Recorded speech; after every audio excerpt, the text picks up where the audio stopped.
Greetings, this is the Instrument Sidekick video for the euphonium.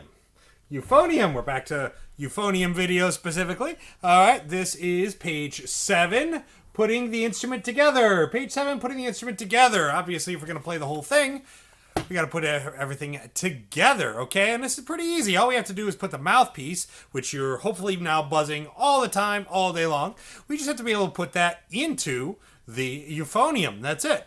But there are things you could do that are wrong, so please watch this whole video before you go on and do anything. All right, so we've got a euphonium. All right, now some euphoniums have bells going straight up like mine, and others are bent forward, so they're more towards the audience.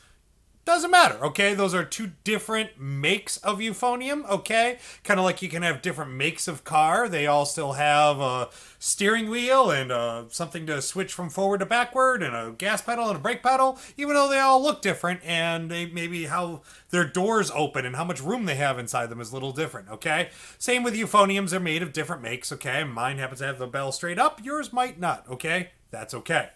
So there's going to be 3 valves, which we'll talk about soon, and there's going to be a spot here where we put our mouthpiece. Now this spot right here is called the lead pipe. This is the lead pipe.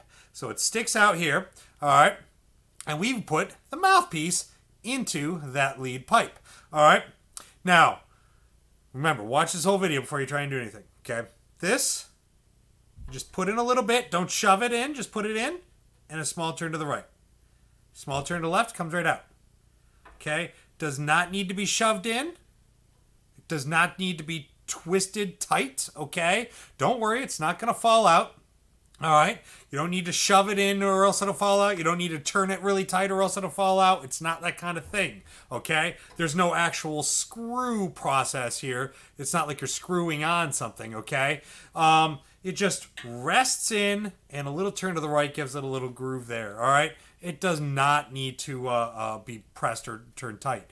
If you shove it in, if you slam it in, I get a lot of people who think that's fun for some strange reason. They love to just, bam, slam that baby in, all right? Some people twist it too tight or something along those lines. All that's going to do is get the mouthpiece stuck, okay? And if that happens, check out the next page with what to do with that, but that's not cool. That's not good. It doesn't need to be that tight. I'd rather be easy to come out than than having it so tight that you don't have to worry about that, but then you won't be able to get it out in the first place. So be careful about that. Then the next issue is what I call an absent-minded tapping.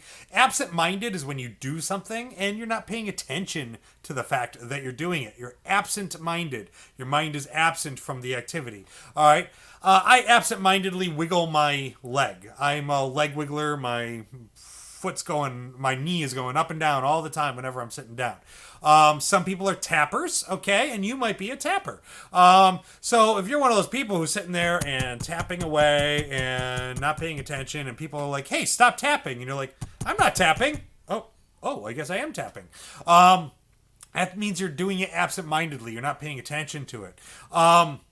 If you're an absent-minded tapper, this is a bad place to tap. And most absent-minded tappers tend to do that. And it's not good because you are tapping and shoving my mouthpiece farther in and it's going to get stuck. All right. So avoid that.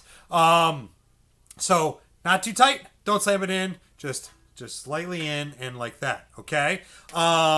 Then when we learn to play it, okay, whenever you're not playing it, it's going to be flat on your lap, okay? We'll talk about how to hold it when it's up and down, okay, and how to do things right with that.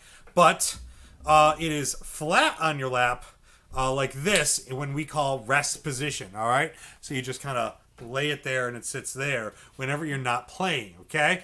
Rest position is very important because we want you away and down and out of the way. So whenever I'm teaching, you're not going to mistakenly make sounds and make it so no one can hear me. All right. So rest position when you're not playing, and be careful with putting that mouthpiece in. Once you put it in, even though we don't know how to quite hold it yet, I am okay with you going ahead and blowing into it just to see how it sounds. All right, and have a little fun with that. That is cool. But remember, that's still not really making a song yet. That's coming up. Still should be mostly walking around, buzzing on this baby, especially doing page 6 and doing the longest buzz, steadiest pitch, highest and lowest, tugging a song, and holding a piece of paper against the wall using the force. Okay, so just rest in there when you're ready to play, and you can go ahead and make some sounds, but worry about making good sounds in an upcoming page. May the force be with you.